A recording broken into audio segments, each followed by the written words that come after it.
y quiero darles a todos la bienvenida en nombre de la Universidad de Flores, de la Facultad de Ciencias Sociales, de la carrera de Psicopedagogía.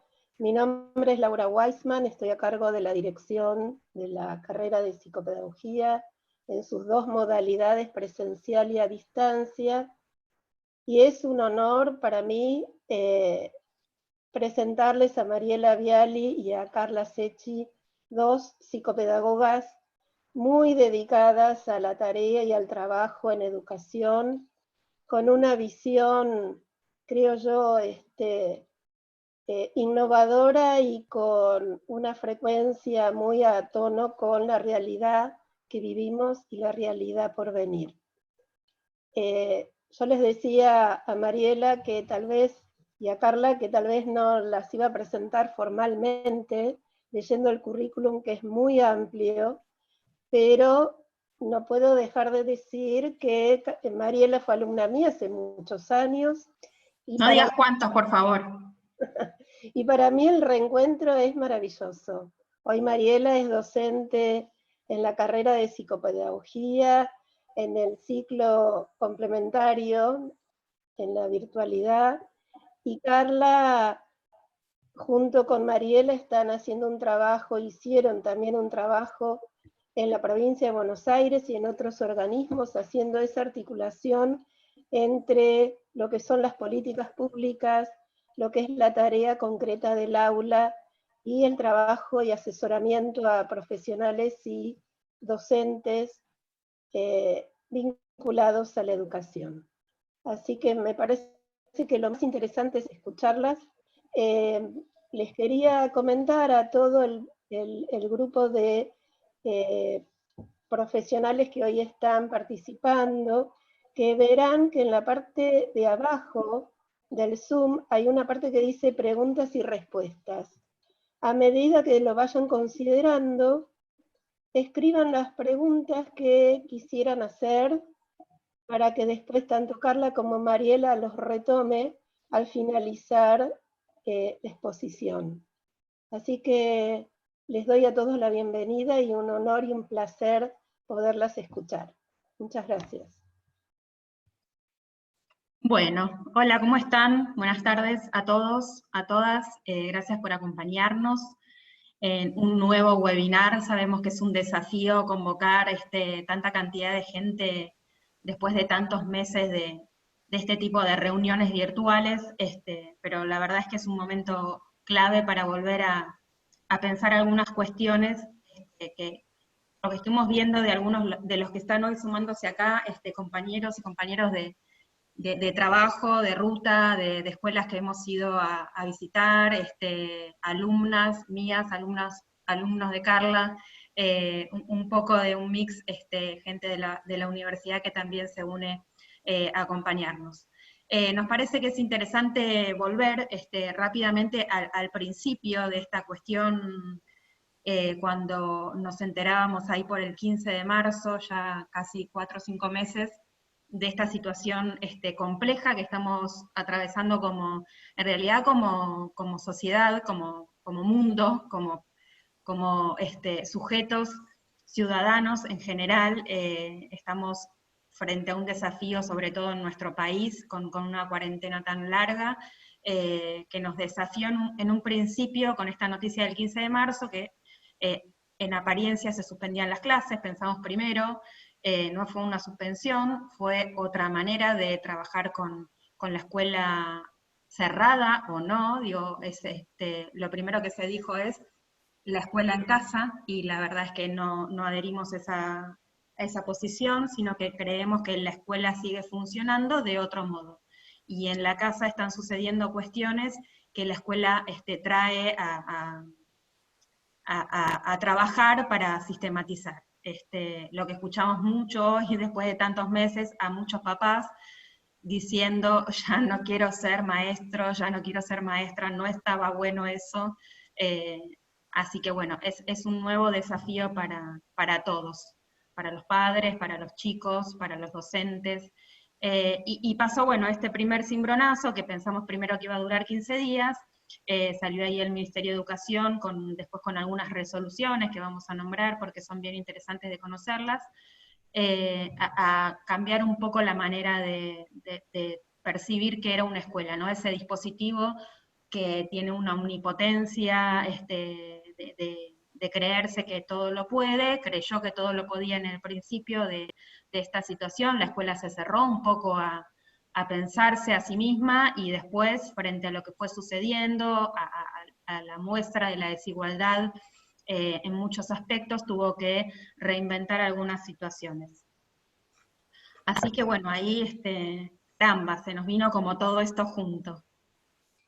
¿Qué Y ahí hacemos? quizá les vamos a contar un poquito cómo fue, digamos, o qué fuimos haciendo nosotros en función de lo que las escuelas nos iban demandando, ¿no? Tanto escuelas que quizá asesoramos directamente, como otras escuelas que fuimos conociendo durante la trayectoria en distintas jurisdicciones, y cómo fue cambiando el eje hasta llegar al día de hoy, ¿no?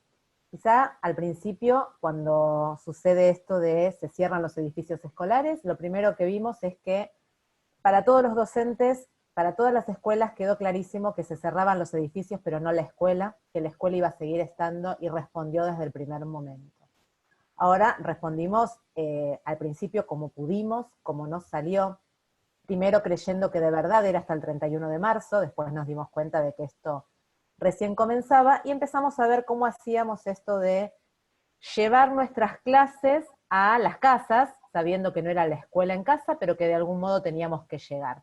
Primero viendo de qué manera, con qué dispositivos, a veces con cuadernillos, cuando entregábamos a través de los bolsones, pero también con la posibilidad de conectividad de alguna manera, a través de WhatsApp, de videollamadas, y de a poquito nos fuimos convirtiendo todos en grandes expertos en aplicaciones y plataformas, ¿no? O sea, ahí teníamos una primera diapositiva que usábamos al principio con esto de enloqueciéndonos entre Google Meet y Jitsi y Classroom, y empezamos a hacer una gran comunidad de docentes donde nos íbamos contando, ¿no? Estas cosas que no fueron nuevas, nada de esto se creó por la pandemia, estaba, y sin embargo, de a poquito íbamos viendo cómo lo incorporábamos a nuestra práctica cotidiana, y de golpe en una semana éramos todos expertos en la utilización de estas tecnologías. Las últimas creo que fueron TikTok, cuando ya además queríamos hacer las clases mucho más divertidas. Ahora, hasta ahí pensábamos que la cosa venía por el lado del cómo, ¿no? ¿Cómo hacíamos para que nuestras clases, que dejaron de ser presenciales, seguían sucediendo, pero ya en la casa, comandada por la escuela, a través de ciertos dispositivos? Mientras más o menos nos íbamos acomodando a todo esto, ¿recuerdan el 10 de mayo, otra fecha clave, por lo menos en nuestro país, cuando además de pensar en que las clases iban a ser virtuales, a distancia, en casa, además nos dijeron que no íbamos a calificar, ¿sí? Eso fue otro gran cimbronazo, ¿no? Interesante de reflexionar al respecto, y ya lo vamos a hacer, porque aparecieron algunas sensaciones, ¿no? Y las primeras expresiones que aparecían por parte de estudiantes y de docentes era: pero si no se nos va a calificar, entonces ¿para qué? Si no se nos va a calificar, ¿para qué vamos a entregar los trabajos prácticos? Si no se nos va a calificar, ¿para qué me voy a levantar a conectarme a la clase de Zoom? Y también los docentes: si no vamos a calificar, entonces ¿cuál es el sentido del esfuerzo? ¿Para qué planificamos nuestras clases? ¿Para qué? Y ahí empezamos a escucharnos, ¿no? Y a ver cuál será el sentido de la escuela, si parece que nada de esto tiene sentido, a menos que haya una nota que acredite esto que estamos haciendo. Si el sentido solo pasa por el lado de la calificación, y lo que vamos a hacer es en función de la nota que vamos a obtener.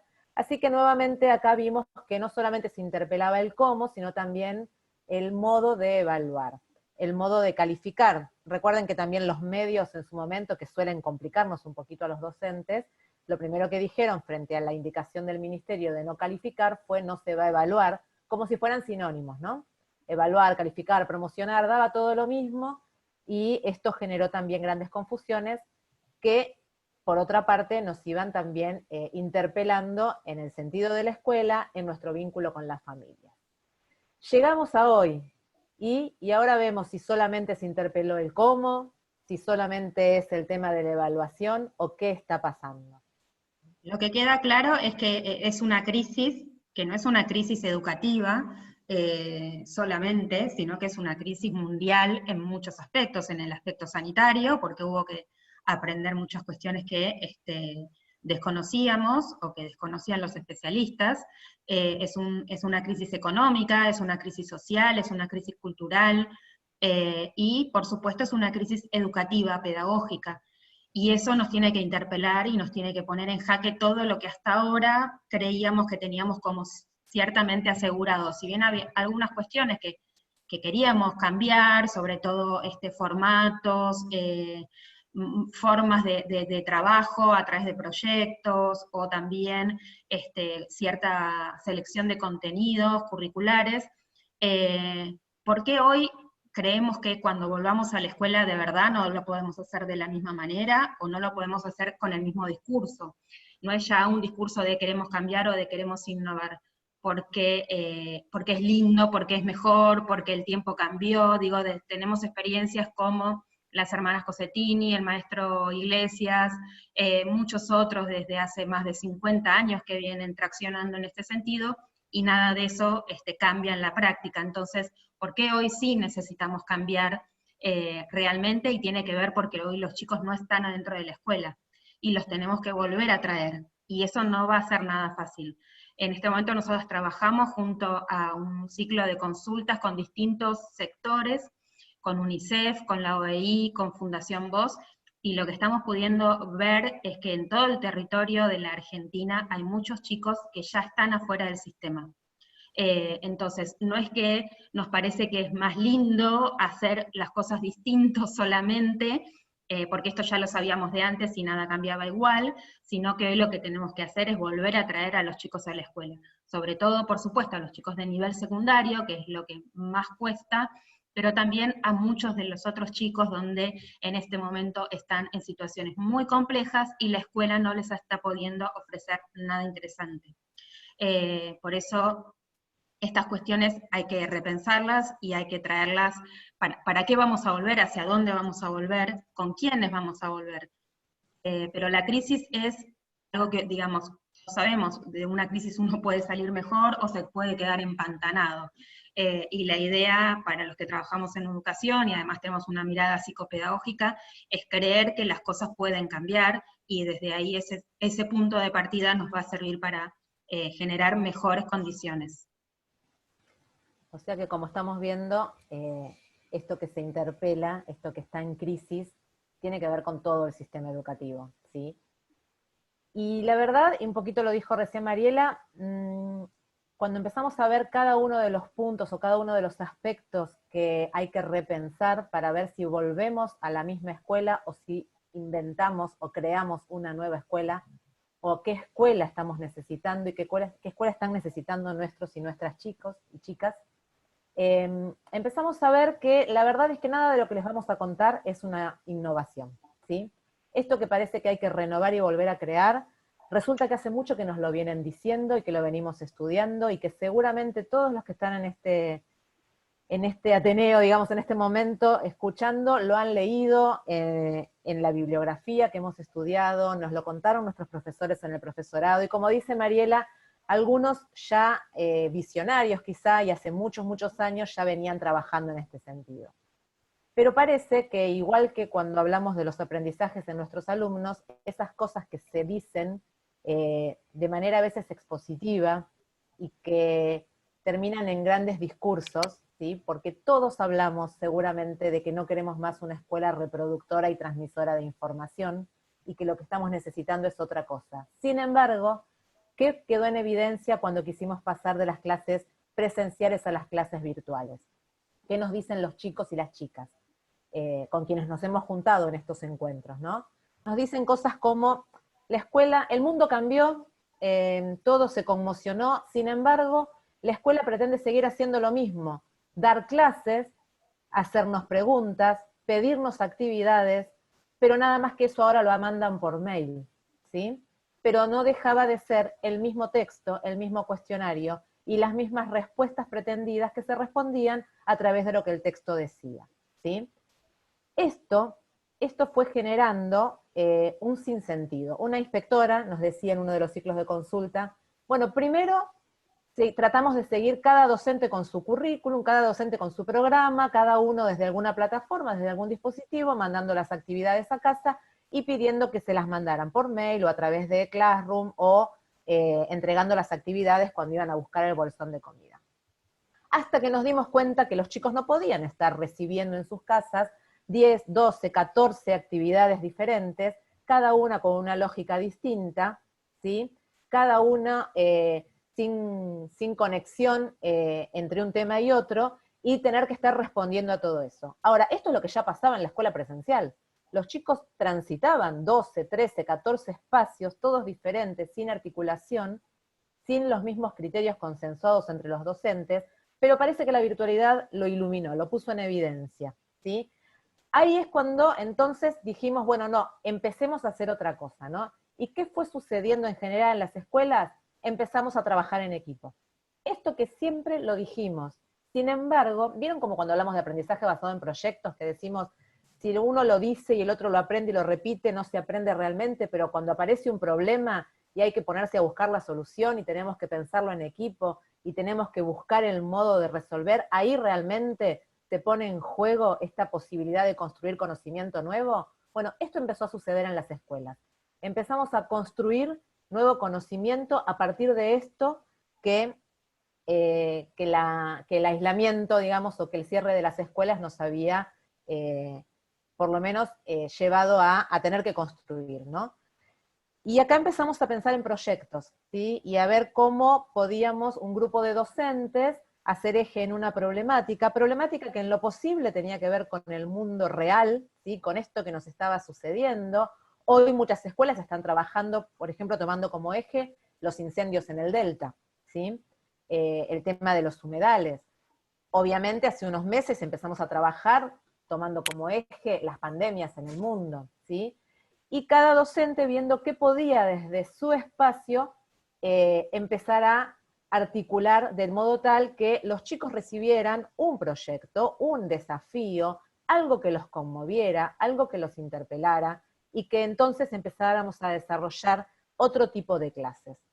Porque además, ¿qué sucedió? Cuando las escuelas que venían trabajando de esta manera empezaron a hacer estas propuestas, ya no importó cuando el 10 de mayo nos dijeron que no había que calificar, porque los chicos y las chicas estaban entusiasmados trabajando en estos proyectos.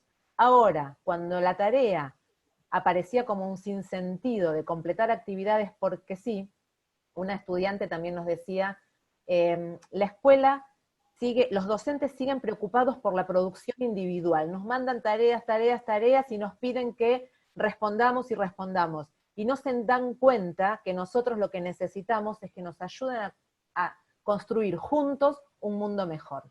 La verdad que esas frases que dicen los chicos a veces nos dejan muy impactados, ¿no? Porque claramente uno dice, wow, hay algo que no estamos haciendo bien. Insistimos con enseñarles el teorema de Pitágoras y estos chicos están pidiendo otra cosa. Y ahí aparecen nuevamente pedagogos hablándonos entonces de hacer eje en las habilidades del siglo XXI, ¿sí? Por ejemplo, aparece una Mariana Maggio hablando fuertemente de, bueno, ¿qué hacemos en estos espacios sincrónicos y no sincrónicos? ¿Cómo vamos a pensar la vuelta a una escuela ensamblada? Y cómo vamos a desarrollar las habilidades que se esperan para el siglo XXI, las capacidades que necesitan nuestros estudiantes y nuestras estudiantes para poder tener un desempeño exitoso en el mundo adulto, ¿sí? Y en dónde hacemos eje. Nuevamente acá también lo que se pone en juego entonces es si vamos a seguir transmitiendo información o si vamos a realmente abordar los fines que se esperan, por ejemplo, de la educación secundaria, la construcción de la ciudadanía, la articulación con el mundo laboral, el desarrollo de capacidades que les permitan a nuestros y nuestras estudiantes estudiar o continuar estudiando en un nivel superior, ¿sí?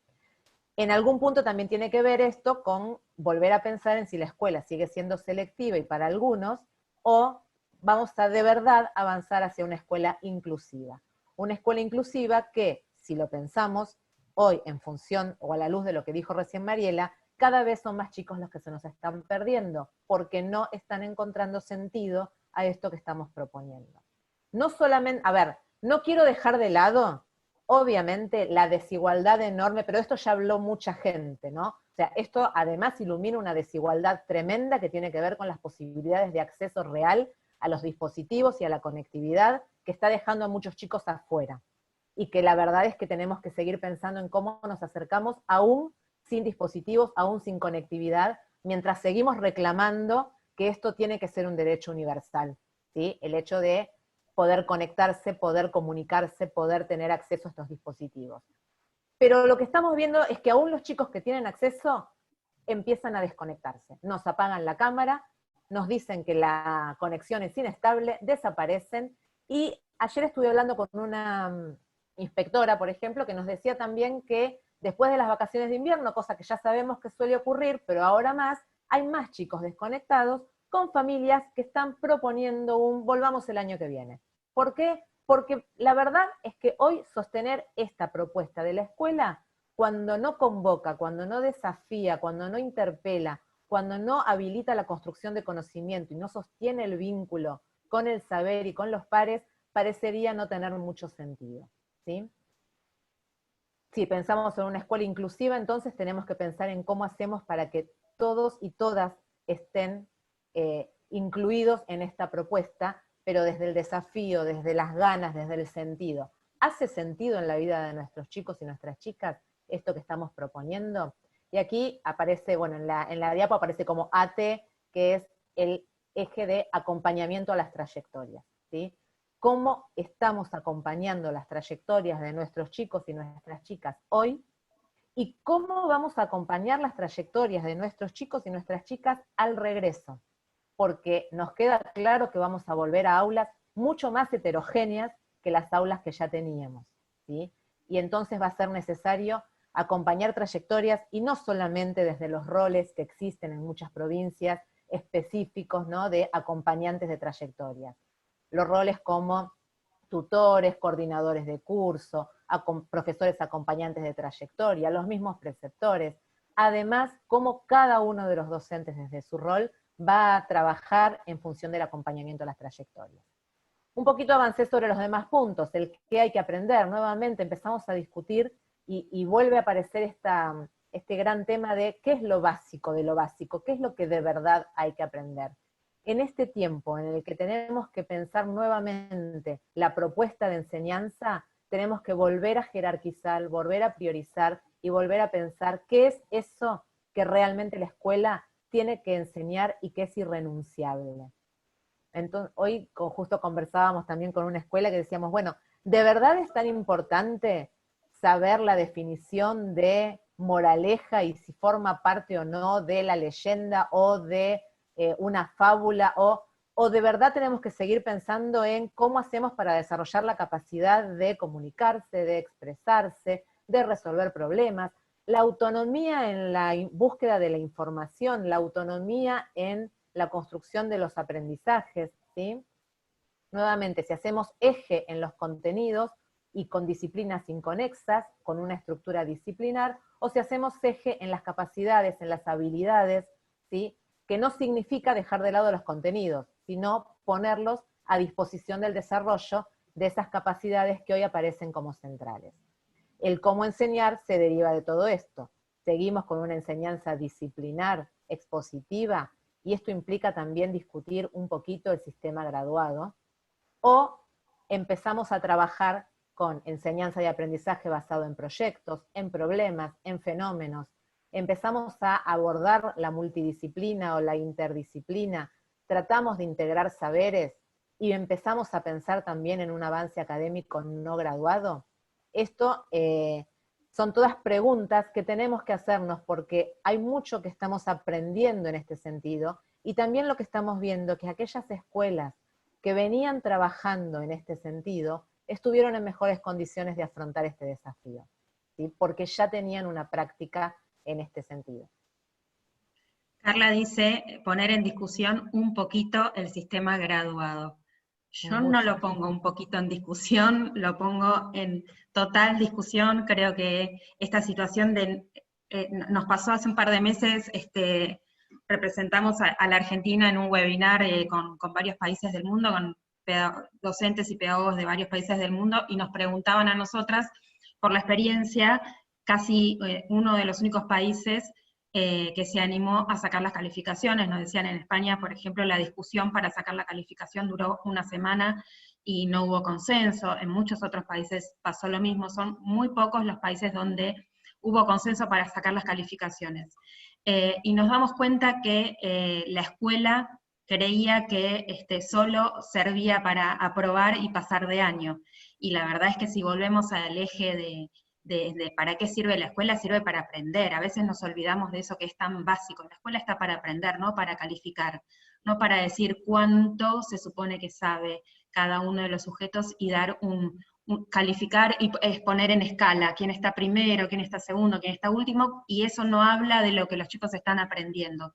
Entonces, esta situación de no calificar nos puso en tela de juicio, por un lado, esto, ¿para qué está la escuela? Para aprender, no para aprobar. ¿Para qué están los docentes? No para decirle a los chicos, esto entra en la prueba o no entra, sino para enseñar. A veces parece como que volviéramos a una situación que creemos saldada y no está saldada. Hoy la autoridad pedagógica está claramente en discusión, porque si el docente no puede decir, te sacaste un 3, no pasas de año, y amenazar con esa situación de la nota numérica, o si no estás en el Zoom te pongo un 4, que son cuestiones que las venimos escuchando, claramente suceden. La autoridad pedagógica tiene que pasar por otro lugar. El docente tampoco hoy es el que tiene el saber y la verdad absoluta, porque la información está disponible para todos, es democrática, está en Google. Entonces esa información que antes el docente manejaba solo y tenía como ese poder, hoy también se pone en tela de juicio, esa autoridad pedagógica. No es el docente el que tiene que transmitir todo lo que sabe. Hay una horizontalidad que tenemos que empezar a discutir, y también hay que llegar a ciertos consensos para la vuelta. Queremos un currículum que esté conectado con la realidad, o no una escuela con una didáctica que sea intraescolar, sino que vaya más allá, que quiera cambiar el mundo, una escuela que tenga un impacto en su comunidad. Por ejemplo, en la cátedra que tengo en la universidad, que es organización escolar, lo que hicimos este cuatrimestre fue generar propuestas de mejora en esta situación de pandemia, para que de verdad haya escuelas donde tengan, las estudiantes lo que hacían era generar un proyecto de mejora para ciertas escuelas donde ellas trabajaban, y eso es lo que interesa en una escuela, en una universidad, que lo que uno produce, ese saber académico que uno produce hacia el interior, tenga un impacto real en la comunidad. Que quede adentro de la escuela, dentro de la universidad, no le sirve a nadie. Tiene que generar cierto cambio y modificación de lo que uno quiere que suceda en una comunidad chiquita, en sus estudiantes. Hoy las familias están desbordadas, las familias están pasando momentos muy complejos, los chicos nos han dicho en algunos trabajos con estudiantes, tengo miedo de que mi papá cuando sale a trabajar se contagie, se muera, que mi abuela no la pueda volver a ver. Digo, todo eso tiene que estar en la escuela cuando volvamos, porque si volvemos a lo mismo, la verdad es que la escuela queda de vuelta inconexa de todo. Hay que hacer ciertos acuerdos. Por un lado es esto, el currículum, ¿a qué currículum vamos a volver? ¿Qué es lo que queremos enseñar? ¿Qué es lo que queremos los chicos? ¿De qué manera van a participar ellos en estos acuerdos curriculares? Por otro lado, armar grupos escolares de identidad con ciertos consensos. ¿Para qué queremos que nuestros estudiantes vuelvan a la escuela? ¿Cómo hacemos para que esos chicos que están muy bien en sus casas, por un lado, quieran volver frente a algunos riesgos, porque a la vuelta va a haber riesgos también? El lunes la provincia de San Juan, por ejemplo, vuelve a clases y no es obligatorio volver.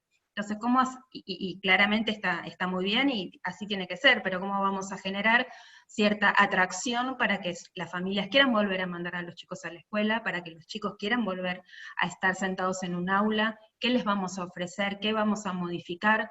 Porque esta crisis, esta pandemia, lo que hizo fue tenerle miedo a la muerte, y eso de alguna manera nos tiene que llevar a algún tipo de modificación como seres humanos en principio, pero también como sujetos activos del sistema educativo. Y de cómo evaluar con consensos, con acuerdos, donde haya una evaluación colegiada, donde todos estemos mirando lo mismo de los estudiantes, y no querramos ponerlos en un orden, no querramos decir si son mejores o peores, sino que acompañemos el trabajo que vienen haciendo, la evaluación formativa, ustedes lo deben conocer muy bien, propone eso, y es la única forma, digamos, creemos con Carla, que es la única forma de que la promesa de escuela inclusiva de verdad se lleve a cabo. La evaluación formativa no hay más monocronía, que es algo de lo que nos viene hablando Flavia Terilli hace mucho tiempo, sino que cada uno hace lo que puede en su tiempo, y nosotros generamos procesos para que, como docentes, procesos para que haya avances, generamos trabajos en equipos para que la retroalimentación sea con sus compañeros, generamos una evaluación donde algunos estudiantes con algunos proyectos de inclusión, con propuestas de inclusión, o estudiantes que no pueden estar presencialmente todo el tiempo en la escuela puede ser una estudiante embarazada o alguna situación de discapacidad compleja. Digamos, la evaluación formativa habla del trayecto de cada uno de los estudiantes. Entonces ahí hay una promesa real de inclusión. Y vincular la escuela con su entorno. Claramente la escuela no puede seguir ensimismada, con una didáctica que no se relacione con lo que sucede a su alrededor, en cada localidad, en cada país. Esto es, creemos, la clave, generar. Además, otra de las propuestas que hacemos es generar propuestas de grupalidad, porque volver, digamos, o hoy mismo con esta virtualidad, trabajar en grupos cerrados de cómo se acomodaban en las aulas, digamos, primero A, primero B, trabajan, no, volver a generar grupalidades según distintos criterios. Los chicos que no tienen conectividad les podemos hacer un trabajo específico, y no importa si están en primer grado, segundo grado o cuarto, digamos, esto de que no es, cada estudiante no tiene un docente fijo, los estudiantes son de la escuela, entonces generemos un poco de irrupción en lo que viene sucediendo en la gramática escolar, frente a esta realidad tan, que nos apela tanto al formato tradicional de la escuela, ¿no? Y bueno, la verdad es que es un desafío generar consensos, pero creemos que es el momento de hacerlo, volver a hacer lo mismo que hacíamos antes, no solo desde el discurso, sino desde la práctica, y hay que ver cómo lo llevamos adelante, pero es con ganas de que los chicos vuelvan a la escuela. Cuando hablamos de este volver, por eso a veces nos preguntamos si es volver, y el volver representa el volver a lo mismo, ¿no? Porque es verdad que uno tiene esta cosa nostálgica de queremos volver, y sí, y queremos volver a las escuelas presenciales, queremos ver al contacto, queremos volver al vínculo, queremos volver al intercambio entre personas que sucede en el espacio presencial, pero no necesariamente queremos volver a la misma escuela, no es porque hay mucho de esto que quedó en evidencia. El ministro Trota decía que esta pandemia iluminó la desigualdad y necesitamos repararla, y es así. Pero también iluminó la diversidad, y esa no hay que repararla.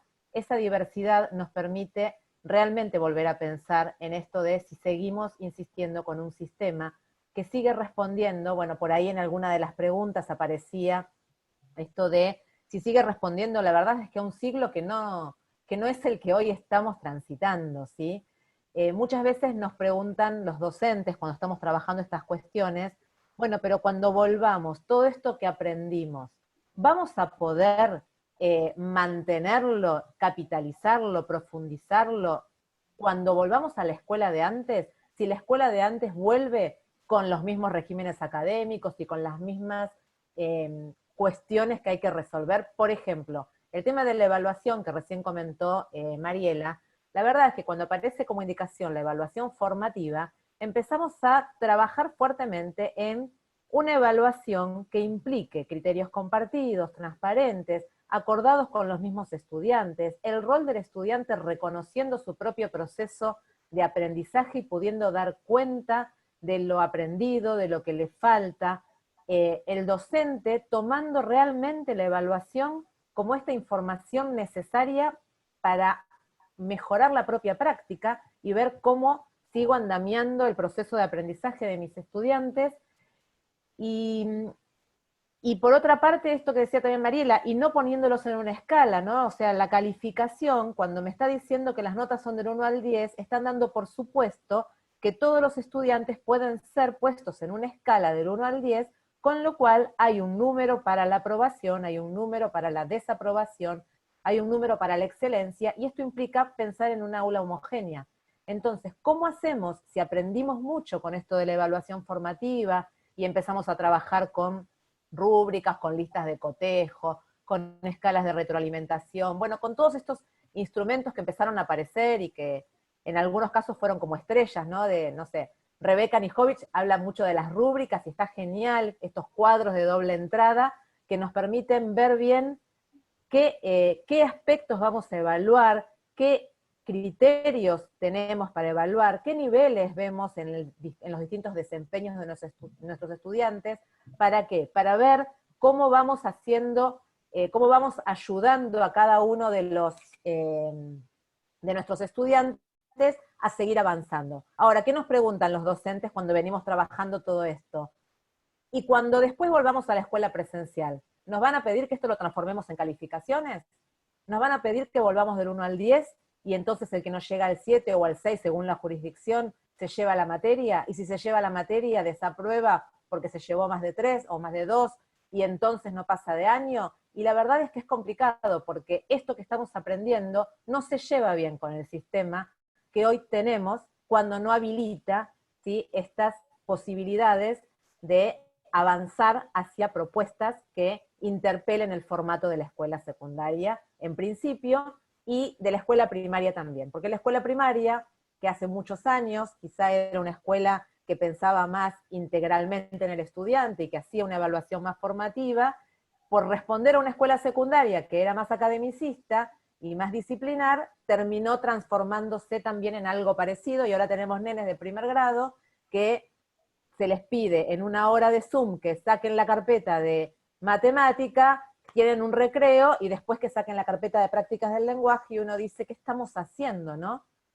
Entonces, ¿volvemos a esa misma escuela o realmente vamos a poder interpelar? Cuando se habla de algo que se perdió este año y que tenemos que recuperar el año que viene, estamos pensando en la misma escuela. Cuando pensamos en una escuela que hay que reinventar es porque descubrimos algo, aprendimos algo y lo tenemos que capitalizar para hacer esta escuela que nuestros chicos y nuestras chicas están necesitando. Mariela y Carla, son ¿sí? casi menos cuarto. Okay. ¿Están de acuerdo? ¿Quieren ir respondiendo a algunas preguntas? Sí, yo estaba mirando alguna y un poco tiene que ver con que hablamos sobre el eje de la escuela siempre fue contenidista y fue disciplinar, y lo que claramente queremos es volver a una escuela donde piense y mire sujetos, ¿no? Después de un momento tan álgido como el que estamos viviendo, lo primero que tenemos que hacer es recontactarnos, volver a mirarnos, a escucharnos, a ver qué le pasó a cada uno de los estudiantes. Digo, el contenido, el aprendizaje escolar, entre comillas, pasa a un segundo plano porque el aprendizaje que sucedió hoy en las casas tiene que ver con otras cuestiones, que quizás fueron hasta más interesantes que haber estado en la escuela, no lo sabemos, pero lo que sí sabemos es que eso que sucedió en las casas, la escuela lo tiene que traer como aprendizaje. Preguntarle a los chicos y saber en qué están, cómo están, esa mirada sobre cada uno de los sujetos, sobre su individualidad, tiene que ser como lo primero que hagamos, volver a mirarnos. No sé si podemos volver a abrazarnos, porque las escuelas que vuelvan el lunes o en una semana, creo que no van a poder volver a abrazarse, y eso es otro debate también complejo para hacer, pero bueno, es otro webinar distinto. ¿Cómo volveríamos si no nos podemos abrazar? ¿Sirve una escuela donde no nos podamos sentar uno al lado del otro, donde no podamos jugar a la mancha, a la escondida? Eso es complejo.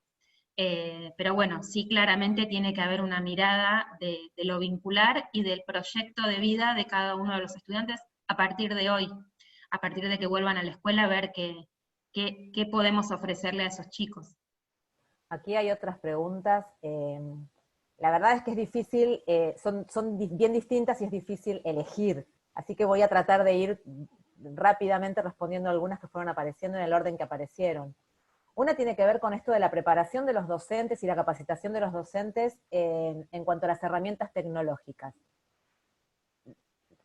Por supuesto que siempre es bienvenido y creo que hay mucha oferta de capacitación y otra de las cosas que aprendimos con esta pandemia es que podemos llegar al país entero con este tipo de capacitaciones virtuales, porque cada vez más nos estamos encontrando con gente en encuentros cada vez más federales. Pero lo que sí estamos convencidas, nuevamente, por nuestra recorrida últimamente por las escuelas, es que la herramienta tecnológica puede estar al servicio de reproducir la misma clase tradicional, porque lo primero tiene que ver con repensar nuestras prácticas, y después vemos cómo llegamos. Puede haber propuestas sumamente interesantes, donde un maestro a través de un audio que se manda por WhatsApp, que es la herramienta más democratizadora. Vemos que casi todas las familias algún celular tienen y la posibilidad de, aunque sea en algún momento, recibir un audio por WhatsApp. Bueno, aún así puede llegar ese audio y ese audio generar un desafío, y ese desafío de resolverse en casa con la familia, haciendo, no sé, una compostera, distintas cosas que no requieren herramientas tecnológicas. Y también podemos usar la tecnología para hacer una clase expositiva, pero con una hermosa presentación a través de algún dispositivo innovador, con un diseño maravilloso, y sin embargo no deja de ser una transmisión de información que requiere respuestas que ya están predeterminadas en el texto. Así que obviamente la capacitación siempre es necesaria, no es eso lo que está resolviendo el cambio de paradigma que nos está imponiendo esta coyuntura, ¿sí? Después aparece el tema de estudiantes con discapacidad, sí. Sí, y acá hay una pregunta también sobre si no debería cambiar el régimen académico primero. Siempre nos ponemos, en el sistema educativo siempre nos ponemos limitaciones. Si no cambiamos el diseño curricular, no podemos enseñar distinto. Si no cambiamos el régimen académico, y siempre estamos esperando un algo más. Todo lo que podemos hacer hoy está en todas las resoluciones. Primero tenemos una resolución hermosa que tiene que ver con la continuidad pedagógica, con 2 anexos muy interesantes para trabajar, que es la resolución 363 del Consejo Federal, fresquita de hace 2 meses, que nos permite hacer un montón de cosas interesantes. También tenemos la resolución 93 del 2009, o sea, hace 11 años, que nos permite también modificar todo lo que queremos modificar. No hay casi nada que quede como prohibido. Y en cada una de las jurisdicciones del país hay normativa específica que también lo permite hacer, pero esas 2 normativas que son de Consejo Federal son para todo el país, y casi que nos dejan hacer todo lo que queremos. Así que indaguen un poco y no esperemos a ponernos limitaciones, al contrario, siempre hay que darle oportunidad, sobre todo pensando en las trayectorias que no van a volver a la escuela, y son muchas. En el caso de, estuve mirando acá la nómina de participantes, hay mucha gente conocida y querida, que les mandamos un beso. Hay mucha gente de la provincia de Buenos Aires. En la provincia de Buenos Aires, bueno, justo lo están escribiendo en este momento, el régimen académico tiene un anexo. Ahora pasamos los datos del club de fan. Claro. El anexo 6, igual la persona que escribió acá no la conozco, pero bueno, el anexo 6, que está dentro del régimen académico de la provincia de Buenos Aires, habilita que los equipos directivos, junto con los equipos docentes, hagan propuestas de acompañamiento a las trayectorias cuando lo consideren necesario, ¿sí? El tema es que hay que tomarse el trabajo de hacerlo, y acá también es otra de las cosas que apareció fuertemente, y que es otro gran aprendizaje, y es que, acá hay una fan del anexo 6 también que está escribiendo en el chat. La realidad es que lo que se requiere es convicción de que es necesario acompañar estas trayectorias, que es necesario generar las posibilidades para que los estudiantes no se detengan nunca en su proceso de aprendizaje, ¿sí? Hay muchas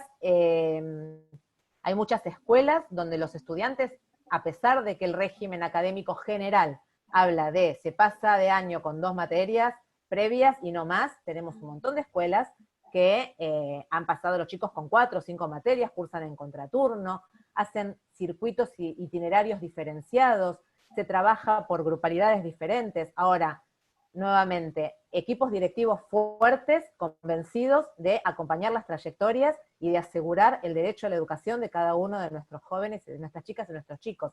Son equipos directivos que hoy no duermen pensando en cada uno de los chicos que no vuelve a la escuela, cada uno de los chicos que hay que salir a buscar.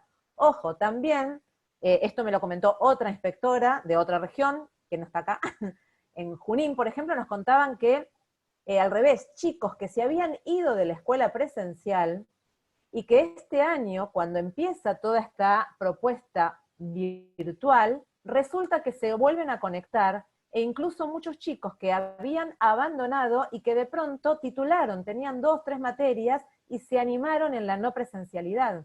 Digo, la verdad es que es muy complejo el tema, y hay que ver qué es lo que está pasando con cada uno de nuestros chicos. Sí, lo que nos queda claro es que aquellos directivos, aquellos equipos directivos y aquellos equipos docentes que realmente tienen muy claro el derecho a la educación y la necesidad de una escuela que haga sentido en la vida de los chicos y que haga, digamos, y que genere todos los dispositivos necesarios para acompañarlos, esa escuela es una escuela que trabaja, que promueve y que va a generar estos instrumentos que, en el caso del anexo 6, tienen que terminar en la dirección y en la subsecretaría. Yo puedo dar fe que cuando fui directora de educación secundaria firmé toneladas de anexo 6. O sea, hay muchas escuelas con ganas de acompañar estas trayectorias. Utilicen estos recursos que tienen y que les permiten hacerlo, ¿sí? Interpelar Carla, en forma. Sí. acá hay una pregunta que es bien interesante, que nos piden ampliar el concepto de autoridad pedagógica. Yo creo que es todo un tema, ¿no? Cómo hacer ahora para que el docente vuelva a generar autoridad pedagógica, y creo que tiene mucho que ver con la evaluación formativa. Creo que son dos conceptos que van ligados cuando el docente cree que de verdad está en la escuela para enseñar y para que sus estudiantes aprendan más allá de si aprueba o no aprueba.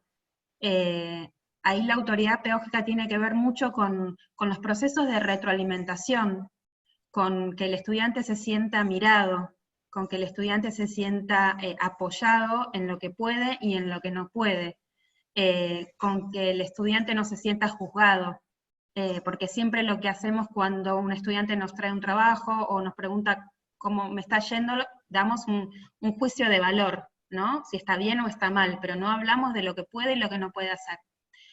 Creo que cuando empezamos a mirar al estudiante distinto, la autoridad pedagógica también se empieza a acompañar de otra manera. Volver a generar, a ser autoridad sin tener que calificar, sin tener que poner una nota numérica, es un desafío. Pero es esto de volver a una escuela que traiga a chicos para algo importante, para algo que no suceda en otro lugar que no sea dentro de la escuela. La escuela es el lugar, tiene que estar conectada de la realidad, por supuesto, pero tiene que ser ese lugar donde los chicos se escapen un poco de su casa y de los problemas de su casa, se escapen un poco de los problemas del mundo, de la economía, de la política, de lo que escuchan todo el tiempo, y ahí la mirada del docente tiene que ver con otra cosa, no con lo punitivo muchas veces del rol docente. Y ahí cambia sustancialmente el concepto de autoridad pedagógica, pero creo que cada institución debe empezar a discutir sobre eso. Hay por Mariela, acá sí, Laura. me parece que tenemos que ir a un cierre. Ok. ¿Sí? Bueno, a ver, si te parece, digo 2 palabritas muy rápidas de algunas cositas chiquititas. Uno es estudiantes con discapacidad, estudiantes embarazadas, estudiantes que están judicializados, estudiantes que están en contexto rural y aislados. La diversidad los incluye a todos, ¿sí? O sea, las propuestas tienen que ser pensando en todos y todas. Queda clarísimo, y sobre todo con últimas resoluciones del año pasado, del anterior, donde realmente queda claro que tenemos que generar todos los dispositivos de acompañamiento a las trayectorias para que absolutamente todos queden incluidos. Y es verdad que los estudiantes con discapacidad en este momento de pandemia están quedando demasiado solos, digo, y tenemos que poner la mirada en ellos. El otro tema es cómo hacer con el miedo de los padres ante la vuelta. Bueno, las provincias en general lo están resolviendo de este modo. O sea, va a ser comprensible, atendible, y va a haber que pensar en una propuesta alternada donde los chicos vayan pudiendo ingresar a la escuela, volver a la escuela con los protocolos necesarios para el cuidado de la salud, y al mismo tiempo que no dejen de tener propuestas que les permitan sostener las clases, ¿sí? Aún a la distancia. Acompañamiento emocional. Acá dice, la escuela es un lugar, es más que un lugar para aprender. En realidad yo lo que creo que hay que pensar es que es aprender. O sea, la escuela es un lugar para aprender. Ahora, aprender no es transmitir información. Digo, esto es lo que hay que interpelar, ¿no? O sea, aprender implica considerar al otro, y el otro es con sus emociones, con sus coyunturas, con sus vivencias. Si no, no estamos enseñando. Si no estamos haciendo un como si, estamos dando una clase, pero en realidad no hay nada que se esté construyendo en términos de aprendizaje. Y el otro puntito que me quedo pensando, porque también, y en nuestro paso por la gestión lo hemos conversado mucho con las universidades, no es real que la universidad hoy esté esperando que sigamos con un sistema academicista y enciclopedista, porque eso es lo que los chicos necesitan para seguir estudiando. La verdad es que tenemos universidades y universidades. Por suerte, cada vez más hay universidades nacionales en gran parte del país. En la provincia de Buenos Aires hay más de 25 universidades nacionales, cada una tiene una impronta distinta, y cada vez más las carreras jóvenes, sobre todo, apuntan a la interdisciplina, apuntan al trabajo por proyecto. Los chicos que están fracasando en la universidad no es porque no tengan los contenidos, es porque no están sabiendo interpretar la información, buscarla, expresar lo que aprendieron, trabajar en equipo, resolver problemas. Así que la verdad es que la escuela secundaria que quiere preparar por la universidad también tiene que repensar, no es llenando la cabeza de contenidos de los chicos. Las universidades apoyaron mucho, cuando hemos conversado con varias de las autoridades, estas propuestas de cambio que van en el sentido del desarrollo de otra cosa, que no son la mera información, ¿sí? Y nuevamente, el régimen académico, como dijimos, busquen los vericuetos. Los regímenes académicos, y también desde la gestión lo digo, nadie genera cambios de arriba para abajo, nadie genera cambios sentado en la oficina de una dirección ni de un ministerio. Los cambios se generan en las escuelas proponen, las escuelas se animan y los directivos empiezan a caminar por el borde de la ley y se arriesgan, y entonces ahí es cuando los descubrimos, y eso que están haciendo lo transformamos en normativa, ¿sí? Pero es a partir de lo que las mismas escuelas entienden que es importante hacer. Por eso además creo que la autonomía que se le pueda dar a las escuelas en este momento, sobre todo para pensar la vuelta, es central. Muchas gracias. Yo los invitaría, y Alejo, si podríamos vernos las caras, ¿no? Antes de despedirnos. ¿Qué te parece? Sí. Podemos habilitar a todas las personas que están participando para saludarnos.